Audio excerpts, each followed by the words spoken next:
Bonjour à tous, j'espère que vous allez bien. Alors, me voici. Alors, j'ai mis ce décor, j'aime bien. Me voici avec vous pour un petit instant de lecture pour la série des vidéos Alan Kardec. Alors, je viens d'oublier le titre, c'est vraiment pratique que je vous assure. Heureusement que j'ai plusieurs appareils à ma disposition. Donc, c'est Au-delà de l'esprit. Les belles histoires d'âme, Alan Kardec. J'avais fait 2 playlists sur les criminels et puis etc. Et le départ volontaire, vous aviez bien apprécié. Je vous remercie pour vos pouces bleus et vos commentaires, c'est très gentil. Bien, Shannon. Il y a Shannon qui sait pas quoi faire là de sa vie. Voilà, donc je tourne plusieurs vidéos à la file quand j'ai un petit peu de temps. Donc aujourd'hui, c'est les belles histoires d'âme, parce que bien souvent ça se passe bien quand même. J'ai investi dans un micro, vous devriez avoir un très bon son. Aujourd'hui, ce sera Samuel Philippe. Et puis, je commenterai s'il y a à commenter. Tu viens, Shannon? Shannon, viens. Allez, dépêche-toi. Tout le monde t'attend là. Madame la star de la vidéo. Allez, installe-toi. Mets-toi comme tu veux. Oh, ma chérie. Mon petit cœur. Alors, Samuel Philippe. Samuel Philippe était un homme de bien, dans toute l'acceptation du mot. Nul ne se rappelait lui avoir vu commettre une méchante action, ni avoir fait volontairement tort à qui que ce soit. D'un dévouement sans borne pour ses amis, on était toujours certain de le trouver prêt quand il s'agissait de rendre service, fût-ce même aux dépens de ses intérêts. Peine, fatigue, sacrifice, rien ne lui coûtait pour être utile, et il le faisait naturellement, sans ostentation, s'étonnant qu'on pût lui en faire un mérite. Jamais il n'en a voulu à ceux qui lui avaient fait du mal, et il mettait à les obliger autant d'empressement que s'ils lui eussent fait du bien. Quand il avait affaire à des ingrats, il se disait « Ce n'est pas moi qu'il faut plaindre, mais bien eux ». Quoique très intelligent et doué de beaucoup d'esprit naturel, sa vie, toute de labeur, avait été obscure et semée de rudes épreuves. C'était une de ces natures d'élite qui fleurissent dans l'ombre, dont le monde ne parle point et dont l'éclat ne rejaillit pas sur la terre.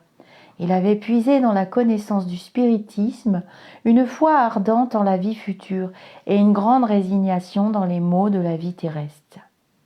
Il est mort en décembre 1862, âgé de 50 ans, à la suite d'une douloureuse maladie, sincèrement regretté de sa famille et de quelques amis. Il a été évoqué plusieurs mois après sa mort. Avez-vous un souvenir net de vos derniers instants sur la terre? Réponse. Parfaitement. Ce souvenir m'est revenu peu à peu, car à ce moment mes idées étaient encore confuses. Voudriez-vous, pour notre instruction et par l'intérêt que nous inspire votre vie exemplaire, nous décrire comment s'est effectué pour vous le passage de la vie corporelle à la vie spirituelle, ainsi que votre situation dans le monde des esprits? Réponse. Ah, mais volontiers. Cette relation ne sera pas seulement utile pour vous, elle le sera aussi pour moi. En reportant mes pensées sur la terre, la comparaison me fait mieux apprécier encore la bonté du Créateur. Vous savez de combien de tribulations ma vie a été semée. Je n'ai jamais manqué de courage dans l'adversité. Dieu merci. Et aujourd'hui, je m'en félicite. Que de choses j'aurais perdues si j'avais cédé au découragement. Je frémis à cette seule pensée que par ma défaillance, ce que j'ai enduré eût été sans profit et serait à recommencer. Oh, mes amis, puissiez-vous bien vous pénétrer de cette vérité. Il y va de votre bonheur futur. Non, certes, ce n'est pas acheter ce bonheur trop cher que de le payer par quelques années de souffrance. Si vous saviez combien quelques années sont peu des choses en présence de l'infini. Si ma dernière existence a eu quelques mérites à vos yeux, vous n'en auriez pas dit autant de celles qui l'ont précédée. Ce n'est qu'à force de travail sur moi-même que je me suis fait ce que je suis maintenant. Pour effacer les dernières traces de mes fautes antérieures, il me fallait encore subir ces dernières épreuves que j'ai volontairement acceptées. J'ai puisé dans la fermeté de mes résolutions la force de les supporter sans murmure. Je les bénis aujourd'hui, ces épreuves. Par elles, j'ai rompu avec le passé, qui n'est plus pour moi qu'un souvenir, et je puis désormais contempler avec une légitime satisfaction le chemin que j'ai parcouru. Oh, vous qui m'avez fait souffrir sur la terre, qui avez été dur et malveillant pour moi, qui m'avez humilié et abreuvé d'amertume, dont la mauvaise foi m'a souvent réduit aux plus dures privations, non seulement je vous pardonne, mais je vous remercie. En voulant me faire du mal, vous ne vous doutiez pas que vous me feriez autant de bien. Il est pourtant vrai que c'est à vous, en grande partie, que je dois le bonheur dont je jouis, car vous m'avez fourni l'occasion de pardonner et de rendre le bien pour le mal. Dieu vous a mis sur ma route pour éprouver ma patience et m'exercer à la pratique de la charité la plus difficile, celle de l'amour de ses ennemis. Ne vous impatientez pas de cette discrétion. J'arrive à ce que vous me demandez. Quoique souffrant cruellement dans ma dernière maladie, je n'ai point eu d'agonie. La mort est venue pour moi, comme le sommeil, sans lutte, sans secousse. N'ayant pas d'appréhension de l'avenir, je ne me suis pas cramponnée à la vie. Je n'ai point eu, par conséquent, à me débattre sous les dernières étreintes. La séparation s'est opérée sans effort, sans douleur et sans que je m'en sois aperçu. J'ignore combien a duré ce dernier sommeil, mais il a été court. Le réveil a été d'un calme qui contrastait avec mon état précédent. Je ne sentais plus de douleur et je m'en réjouissais. Je voulais me lever, marcher, mais un engourdissement qui n'avait rien de désagréable, qui avait même un certain charme, me retenait. Je m'y abandonnais avec une sorte de volupté, sans me rendre aucun compte de ma situation et sans me douter que j'avais quitté la terre. Ce qui m'entourait m'apparaissait comme dans un rêve. Je vis ma femme et quelques amis à genoux dans la chambre et pleurant, et je me dis que sans doute ils me croyaient mort. Je voulus les désabusser, mais je ne pus articuler aucune parole, d'où je conclus que je rêvais. Ce qui me confirma dans cette idée, c'est que je me vis entourée de plusieurs personnes aimées, mortes depuis longtemps, et d'autres que je ne reconnus pas au premier abord et qui semblaient veiller sur moi et attendre mon réveil. Cet état fut entremêlé d'instants de lucidité et de somnolence, pendant lesquels je recouvrais et perdais alternativement la conscience de mon moi. Peu à peu, mes idées acquirent plus de netteté. La lumière que je n'entrevoyais qu'à travers un brouillard se fit plus brillante. Alors, je commençai à me reconnaître et compris que je n'appartenais plus au monde terrestre. Si je n'avais pas connu le spiritisme, l'illusion se fut sans doute prolongée beaucoup plus longtemps. Ma dépouille mortelle n'était pas encore ensevelie. Je la considérais avec pitié, me félicitant d'en être débarrassée. J'étais si heureux d'être libre. Je respirais à l'aise, comme quelqu'un qui sort d'une atmosphère nauséabonde. Une indicible sensation de bonheur pénétrait tout mon être. La présence de ceux que j'avais aimés me comblait de joie. Je n'étais nullement surpris de les voir. Cela me paraissait tout naturel, mais il me semblait les revoir après un long voyage. Une chose m'étonna d'abord, c'est que nous nous comprenions sans articuler aucune parole. Nos pensées se transmettaient par le seul regard et comme par une pénétration fluidique. Cependant, je n'étais point encore complètement affranchie des idées terrestres. Le souvenir de ce que j'avais enduré me revenait de temps en temps à la mémoire, comme pour me faire mieux apprécier ma nouvelle situation. J'avais souffert corporellement, mais surtout moralement.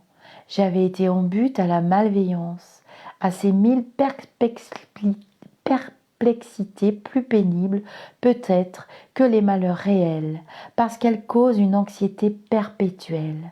Leur impression n'était pas entièrement effacée, et parfois je me demandais si j'en étais bien réellement débarrassée. Il me semblait encore entendre certaines voix désagréables. J'appréhendais les embarras qui m'avaient si souvent tourmentée, et je tremblais malgré moi. Je me tâtais, pour ainsi dire, pour m'assurer que je n'étais pas le jouet d'un songe. Et quand j'avais acquis la certitude que tout cela était bien fini, il me semblait qu'un poids énorme m'était enlevé.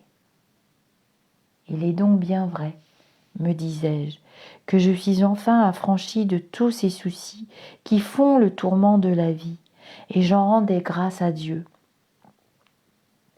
J'étais comme un pauvre à qui échoua tout à coup une grande fortune. Pendant quelque temps, il doute de la réalité et ressent les appréhensions du besoin. Ah, si les hommes comprenaient la vie future, quelle force, quel courage cette conviction ne leur donnerait-elle pas dans l'adversité? Que ne feraient-ils pas pendant qu'ils sont sur la terre pour s'y assurer le bonheur que Dieu réserve à ceux de ses enfants qui ont été dociles à ses lois? Ils verraient combien les jouissances qu'ils envient sont peu de choses auprès de ce qu'ils négligent. Ce monde, si nouveau pour vous, et auprès duquel le nôtre est si peu de choses, les nombreux amis que vous y avez retrouvés, vous ont-ils fait perdre de vue votre famille et vos amis sur terre? Réponse. Si je les avais oubliés, je serais indigne du bonheur dont je jouis. Dieu ne récompense pas l'égoïsme, il le punit. Alors je fais une petite pause avec vous. Je vous rappelle que ce livre date des années fin 1800 et donc dans ce genre de littérature, on parle de Dieu, on parle du diable, voilà, le bon, le mauvais. Vous pouvez ramener ces textes qui sont intemporels, hein. La mort, les défunts, tout ce qui concerne ces sujets-là sont intemporels, mais vous pouvez modifier la culture de l'époque en mettant la source ou la lumière divine, ce que vous voulez. Là, les défunts de l'époque disaient Dieu. Hein. Ils mentionnent toujours une source d'amour infini qui se trouve de l'autre côté. C'est ce que j'ai aperçu aussi quand j'ai pu rencontrer mon amie Catherine. Vous avez les vidéos où j'explique ce que j'ai vu. Ce que j'avais déjà vu aussi auparavant dans mes trans médiumniques. Mais là, c'était vraiment quelque chose de plus précis. Je suis allée vraiment plus loin. Alors, je continue la lecture. Le monde où je suis peut me faire dédaigner la terre, mais non les esprits qui y sont incarnés. Ce n'est que parmi les hommes qu'on voit la prospérité faire oublier les compagnons d'infortune. Je vais revoir souvent les miens. Je suis heureux du bon souvenir qu'ils ont gardé de moi. Leurs pensées m'attirent vers eux. J'assiste à leurs entretiens. Je jouis de leur joie. Leur peine m'attriste.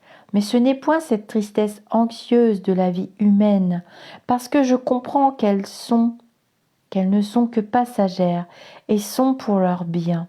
Je suis heureux de penser qu'un jour ils viendront dans ce séjour fortuné où la douleur est inconnue.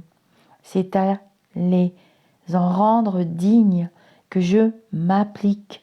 Je m'efforce de leur suggérer de bonnes pensées et surtout la résignation que j'ai eue moi-même à la volonté de Dieu. Ma plus grande peine, c'est quand je les vois regarder et retarder ce moment par leur manque de courage, leur murmure, le doute sur l'avenir ou par quelques actions répréhensibles. Je tâche alors de les détourner de la mauvaise voie. Si je réussis, c'est un grand bonheur pour moi et nous nous en réjouissons tous ici. Si j'échoue, je me dis avec regret, encore un retard pour eux, mais je me console en pensant que tout n'est pas perdu sans retour.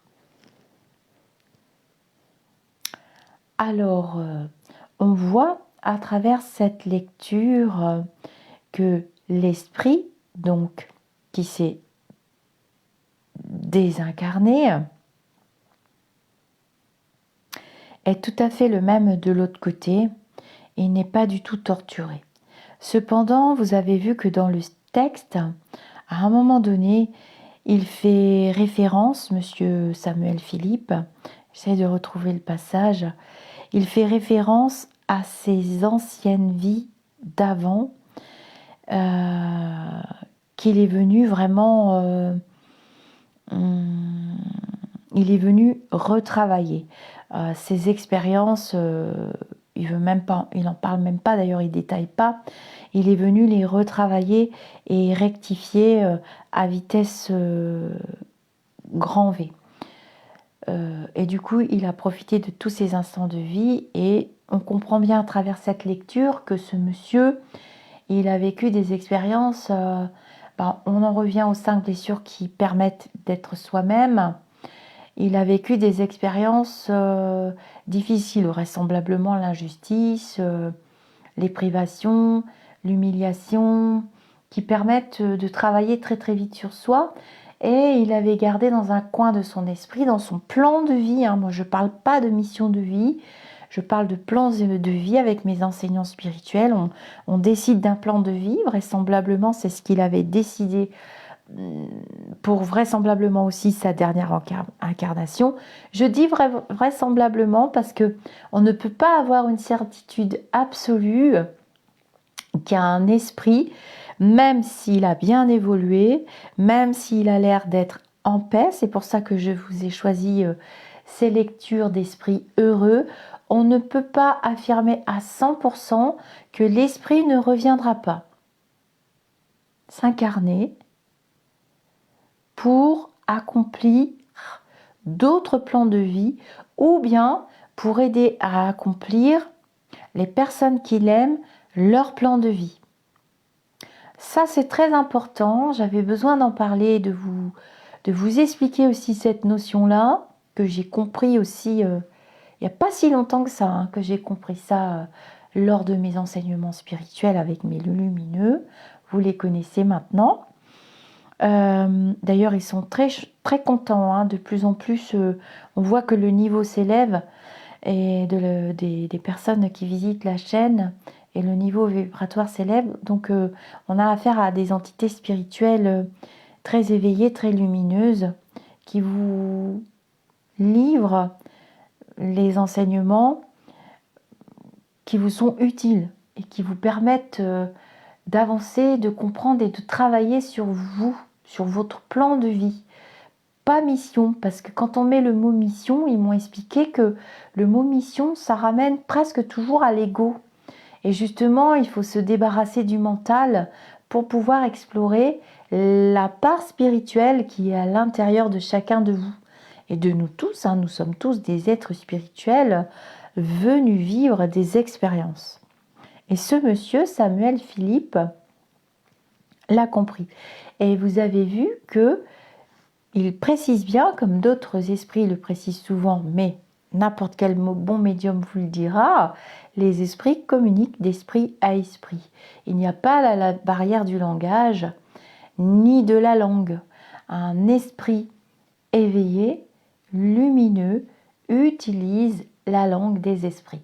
Et la langue des esprits, elle n'est pas traductible, puisque c'est esprit à esprit. Ça, c'est important aussi à comprendre, parce que je vois beaucoup de charabia partout. Vous m'envoyez beaucoup de vidéos, vous me posez énormément de questions. Et il n'y a pas de charabia, de langue, de trucs, de machin. Non. Après, il y a aussi, les esprits m'ont mentionné l'existence d'êtres galactiques, qui ne sont pas les mêmes esprits spirituels que nous. Il y a des êtres galactiques, il y a des milliers de mondes. La carte de l'univers est immense. Il ne faut pas vous limiter. Voyez grand, toujours très très grand. Plus vous allez voir grand, plus vous allez vous libérer du mental et plus vous allez comprendre le processus de la mort physique. C'est un vêtement, un véhicule que vous abandonnez. Souvent, ils nous disent « c'était mon vêtement, c'était mon véhicule, j'étais comme ça ». Donc, ils nous envoient des images mentales pour que vous les reconnaissiez. J'appelle ça l'empreinte astrale. Chaque esprit a une empreinte astrale. Vous avez une empreinte vibratoire et vous avez une empreinte astrale. Elle est unique. C'est comme les empreintes digitales de votre corps physique. Eh bien, vous avez une empreinte astrale. Et c'est pour ça que quand j'ai fait la vidéo de flash voyance pour 2022, on a forcément parlé des élections. J'ai l'empreinte astrale de Loulou du Palais. J'ai l'empreinte astrale de la navigatrice, je l'appelle comme ça maintenant, la marine, la navigatrice, et j'ai l'empreinte astrale de l'autre femme. Ça y est, je commence à avoir l'empreinte astrale de l'autre femme à force de travailler à mon niveau vibratoire. Donc pour revenir à ce monsieur, on ne peut pas dire qu'il ne reviendra pas. C'est pour ça que je vous dis vraisemblablement. Parce que si les gens qu'il aime ne sont pas dans les vibrations de lui, souvent on retravaille. Quand on est de l'autre côté, on continue de travailler et on dit ah oui, ah bon, ah, j'avais pas compris et tout et tout et tout. Et du coup, on reconstruit des plans de vie et on revient. Voilà. Et on revient, on décide de ce qu'on va travailler. Et comme on nous formate la mémoire, alors peut-être que ce monsieur reviendra, peut-être même pas, c'est même pas peut-être, c'est sûr et certain, je raconte n'importe quoi, on est en train de me taper sur la tête là, reviendra avec tout son bagage, il sera épargné de la matérialité au sens propre du terme. Vraisemblablement, il aura un travail pas très contraignant, il gagnera de l'argent pour subvenir à ses besoins terrestres, parce que on recommence pas le plan de vie de la même manière avec le même labeur au niveau du corps physique qu'on doit nourrir, qu'on doit entretenir, on doit vivre dans un lieu qu'on doit chauffer. Il y a beaucoup de contraintes, hein. C'est une organisation, hein. Ce sont des outils qui sont à la portée de tout le monde, mais c'est une organisation. Et c'est vrai qu'il y a des êtres qui ont des vies plus dures que les autres. Ça fait partie de leur élévation vibratoire. C'est comme ça qu'il faut le voir. Quand on ouvre notre troisième œil, quand on ouvre nos canaux spirituels, c'est avec ce regard spirituel et bienveillant, en se disant c'est mon mental qui me limite. Bien sûr que je comprends pas, elle a un discours, elle est complètement cinglée. Bien sûr que c'est plus facile d'aller dans des vibrations négatives que d'aller sur le chemin spirituel dans des vibrations positives, hein. C'est difficile de se hisser, de prendre la corde, de grimper nœud après nœud pour arriver en haut. Mais on ne peut pas dire jamais. De même aussi, j'ai appris quelque chose que je dois vous dire, c'est que on n'attend pas. En fait, quand on part, donc ça fait partie du plan de vie, même l'heure du départ, quand on part, on est libre de revenir si on veut réexplorer. Quand on en est au niveau de ce monsieur, on n'est pas obligé. Voilà, on monte dans des vibrations, on va dans d'autres mondes et on étudie d'autres choses qu'il serait difficilement explicable avec des mots humains dans des vidéos. Mais j'essaierai de le faire petit à petit parce que il faut prendre les vidéos dans le sens et la chaîne dans le bon sens et évoluer petit à petit. Et or, souvent, dans cette société de consommation, vous me reposez les mêmes questions alors que vous avez les playlists. C'est pas méchant ce que je vous dis, mais il faut aller creuser dans les playlists et commencer par le commencement. Je peux pas tout répéter parce que sinon, il y en a pour des nuits et puis on va fatiguer ceux qui suivent la chaîne. Et c'est pour ces raisons que ce monsieur ira peut-être dans d'autres mondes. Mais s'il choisit de revenir parce que sa femme ou son fils, et on a des familles d'âmes. Il y a aussi des familles d'âmes, on a tous des familles d'âmes. Moi je sais, et je le sais de source sûre, que ma sœur terrestre, avec laquelle j'ai le même père et la même mère, parce que j'ai d'autres frères et sœurs, nous n'avons pas les mêmes pères, ma sœur terrestre et mon frère qui est de l'autre côté, j'ai donc 2 encadrants, plus une autre sœur, mais qui est ma cousine germaine, mais qui est comme ma sœur aussi, nous sommes de la même famille d'âmes. Voilà. Et nous sommes des êtres avec des vibrations élevées et nous revenons avec nos facultés de communication d'esprit à esprit qui sont pratiquement intactes. Et ça, on le sait pratiquement dès la naissance. Et vraisemblablement, il a l'air de constater que même en leur mettant des pensées bienveillantes, même en leur mettant, en les accompagnant dans leur espace-temps terrestre, tout laisse à penser qu'ils n'évoluent pas comme il le souhaite pour être dans les mêmes vibrations que lui. Et on voit bien qu'au travers de cette lecture, il est quand même embêté. Voilà, il le souhaite.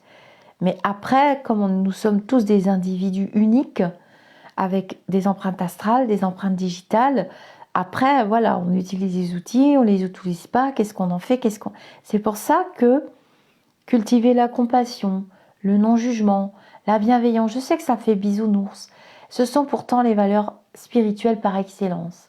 L'amour inconditionnel, il y a toujours des conditions à l'amour terrestre. Il ne faut pas se leurrer, hein. L'amour terrestre, un homme, une femme, même une mère, un enfant, un père, un enfant, on veut que notre enfant travaille bien, fasse ci, fasse ça. Il y a toujours des conditions. Déjà, c'est il faut faire ceci, il faut faire cela, tu me donnes ci, tu te donnes ça. J'ai rarement vu des gens accompagner leur conjoint malade longtemps, jusqu'au bout du bout du bout. Là, ça fait partie vraiment du plan de vie. Ce sont des âmes, une famille d'âmes, mais c'est rare. Donc ça veut dire que l'amour était vraiment conditionnel. Il faut être beau, en forme, sentir bon, bien gagner sa vie, être dans le paraître tout le temps, être dans des valeurs qui sont liées à l'ego. Moi, ça ne m'intéresse pas tellement. Je dois vous avouer que je m'ennuie très rapidement. Donc je ne discute pas et je vous dis que l'amour terrestre est de l'amour conditionnel. Alors quand je vois fleurir partout ce mot amour inconditionnel, l'amour qui est la vibration la plus élevée, la plus pure, celle que nous cherchons tous, et surtout dans nos espaces-temps terrestres, l'amour est inconditionnel. Celui que l'on veut atteindre. L'amour entre 2 personnes, quelle que soit la relation qu'il y a entre ces 2 personnes, hein, puisque vous avez vu que on a tous un père, une mère, on n'est pas dans Matrix, hein, on n'est pas dans la matrice. On a tous des frères, des sœurs ou pas. On a tout. Ça fait partie du plan de vie et c'est donc conditionnel. Ne cherchez pas midi à 14h. Je l'ai appris il n'y a pas longtemps, il y a peut-être 3-4 mois et je me disais mais comment je vais leur expliquer ça? Vous êtes sûr? Et des voyages, des allers-retours, j'en ai fait cet été. Hein. Et je peux vous dire que l'amour terrestre est conditionnel. À condition d'être bien. On peut demander à une mère de faire n'importe quoi sous prétexte qu'on est son fils ou sa fille et qu'on est avec une belle fille, un gendre et tout. On souffre. Les grands-parents, on souffre. Le conjoint, le conjointe, le mari, la femme, on souffre. Il y a toujours de la souffrance aux 4 coins de cet amour conditionnel. Le seul amour qui est inconditionnel, c'est l'amour pur. Il est envers vous-même, envers l'esprit, le pur esprit que vous êtes, et envers la source et l'univers. Point à la ligne. Il n'existe pas. Et vous le voyez aujourd'hui au travers de cette situation que nous fait vivre ce virus, cette expérience spirituelle. Ne sortez pas de là. C'est une expérience spirituelle. Comment on va s'en sortir? Qu'est-ce que je vais dire? Et d'ailleurs, vous vous tournez tous vers les médiums à prophétie. Oui, parce que ça s'appelle comme ça. Un médium clairaudient, c'est celui qui entend. Un médium voyant, c'est celui qui voit les morts. Il y en a qui suivent la chaîne et qui ont appris des trucs. Eh bien, un médium à prophétie, c'est celui qui voit le futur. C'est pour ça que je vous fais les vidéos. Tac, tac, tac, tac, tac, tac, tac. On n'est pas très nombreux, les médiums à prophétie, les vrais. C'est vrai. Et puis, il y a aussi les médiums guérisseurs. Et puis, ça est toute une quantité de médiums. On a tous des points forts dans nos médiumnités et des points faibles. Et puis, il y a des médiums qui ont 2-3 points forts et points à la ligne. Je ne mentalise pas cette faculté qui est tous à l'intérieur de nous. Peut-être que vous l'avez exploré dans des vies d'avant et dans votre plan d'ici, non, non, non, non, non. Je vais m'occuper de moi, je ne vais pas m'occuper des autres. Parce que cette capacité, on l'a, elle se développe plus, elle se travaille. Je range mon instrument, je sors mon instrument et je fais comme je veux et je l'utilise pour gagner ma vie ou je ne l'utilise pas pour gagner ma vie. Dans des équilibres, on fait ce qu'on veut. Mais il y a des conditions. Il faut avoir un très bon code moral. Il faut avoir de bonnes relations avec les entités spirituelles très élevées. Si vous commencez à faire n'importe quoi, ils vont s'en aller. Et libre place aux très vilains, aux pas beaux, et vous ne le saurez même pas, vous le saurez quelque temps après.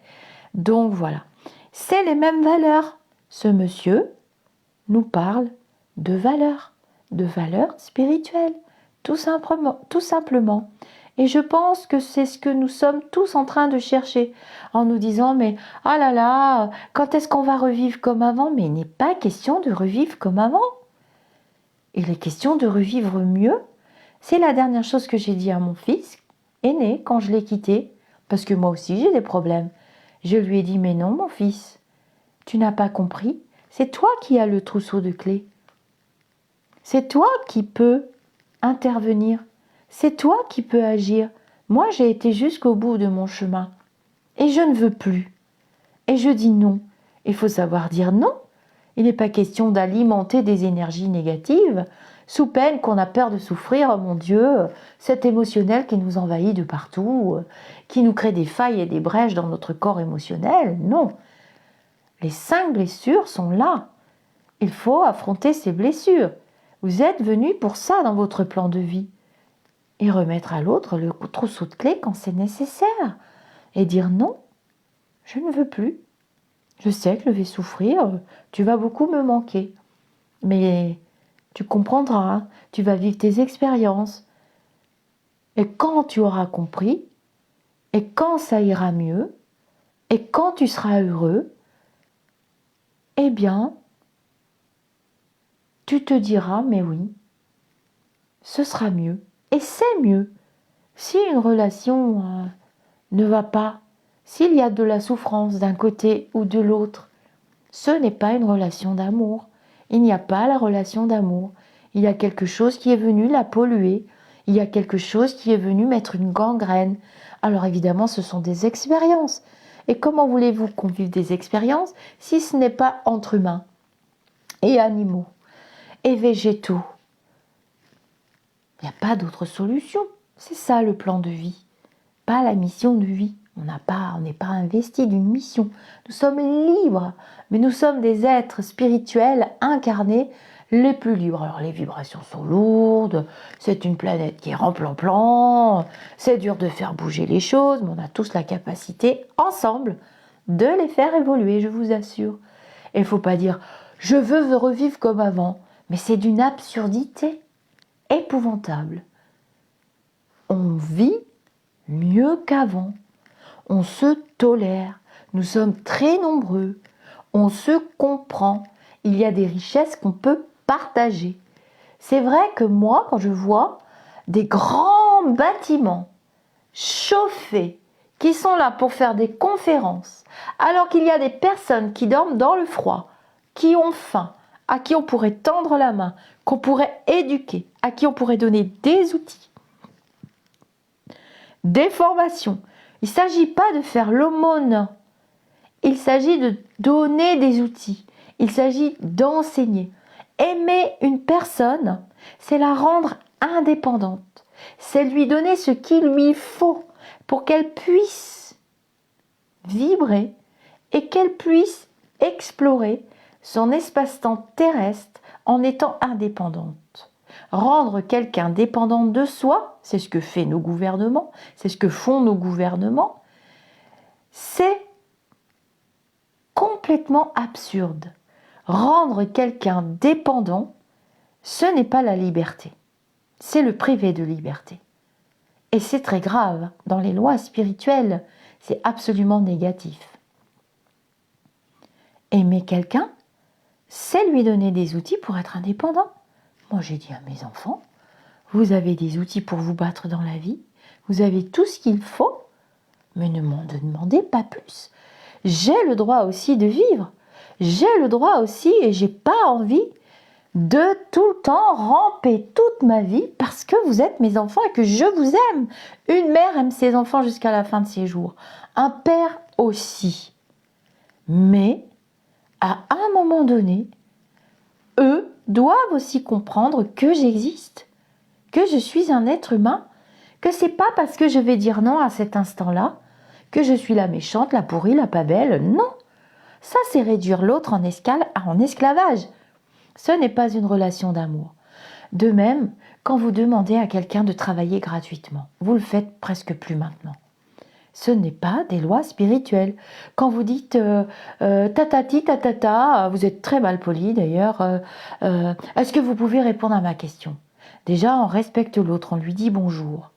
On lui dit je suis pauvre, j'ai pas d'argent, vous êtes médium voyante, j'ai bien vu que vous avez des capacités, mais par exemple, je vous propose de corriger votre truc, ou bien de vous aider dans votre groupe, de mettre la main à la pâte, ou d'être... demandez-moi ce qui vous plairait en échange. On peut proposer un échange.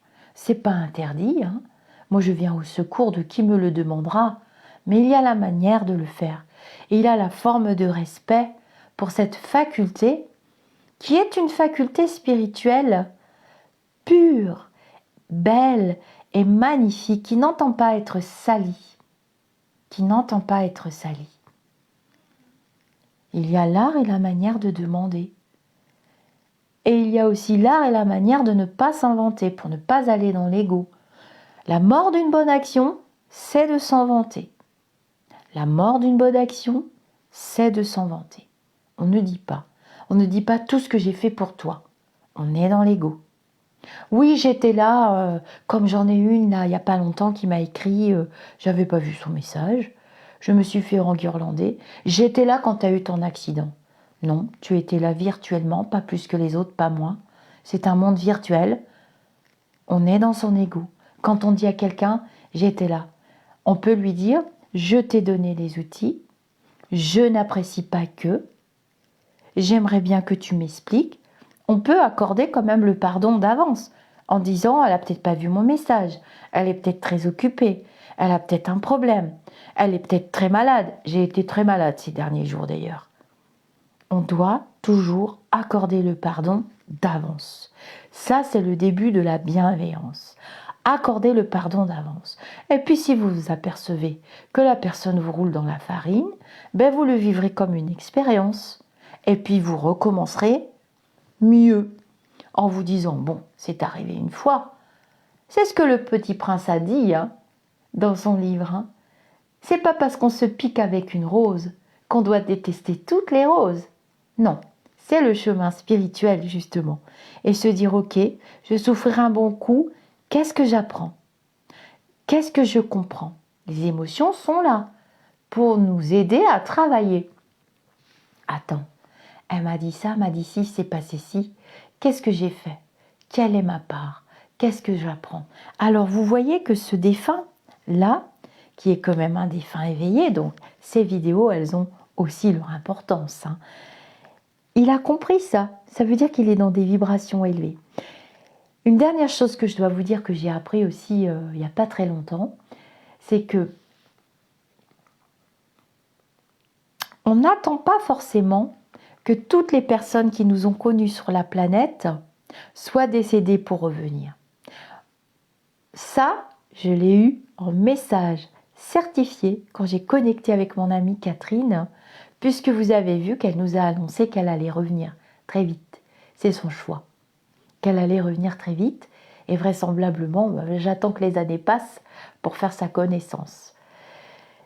Bien sûr, je serai plus âgée et elle sera beaucoup plus jeune que moi. Il y aura quand même au minimum 58 ans ou 57 ans qui vont nous séparer. Mais c'est pas grave, je ne désespère pas.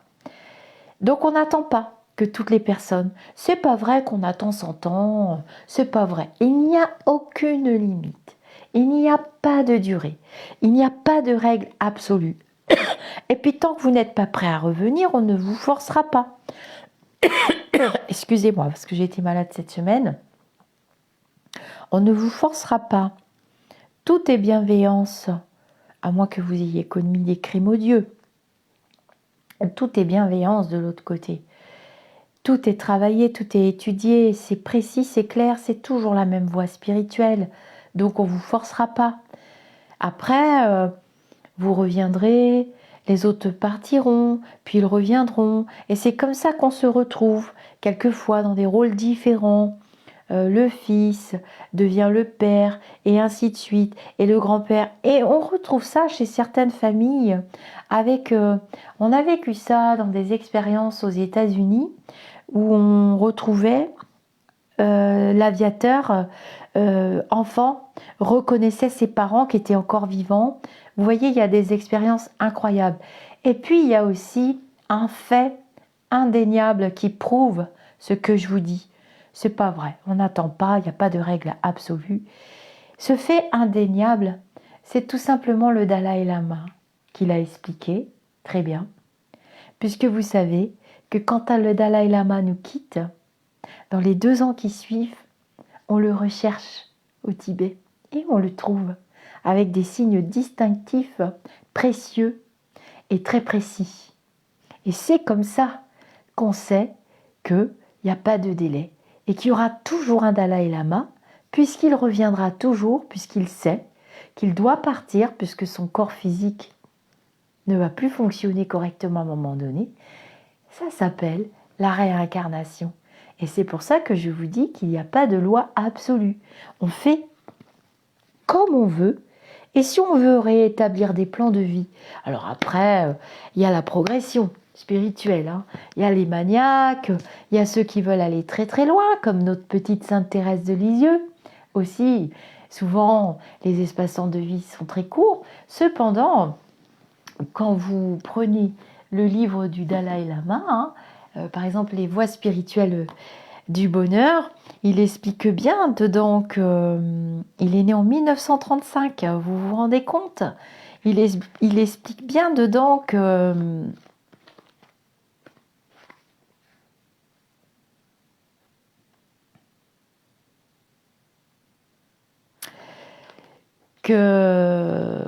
c'est toujours la même chose. C'est très bien expliqué dans cette culture bouddhique. J'aime beaucoup. Voilà. Et ce petit livre, il est très sympa. Je vous ferai d'autres vidéos. Je vais vous laisser sur cet instant de lecture. J'espère que ça vous aura plu. Apparemment, oui. Oh, j'ai oublié de vous demander des pouces bleus. Je ne l'ai jamais fait jusqu'à présent. Je vous parle des abonnements. Pour ceux qui arrivent et qui découvrent aussi, vous êtes nombreux ces derniers temps. C'est dingue. C'est incroyable. J'ai encore sauté un millier de membres. J'ai un millier de membres. Un millier Oui, j'affiche pas le chiffre parce que c'est important quand même, je vous le cache pas, mais vous êtes 1000. J'ai sauté des tranches de 1000 là. On a encore sauté des tranches vers le haut. Donc vous vous abonnez, vous créez un petit compte YouTube avec une adresse mail valide. Ça vous permettra déjà de mettre des commentaires. On a fait des super rencontres. Je suis très très heureuse, gratitude infinie à l'univers d'avoir rencontré ces personnes magnifiques, plus les modératrices.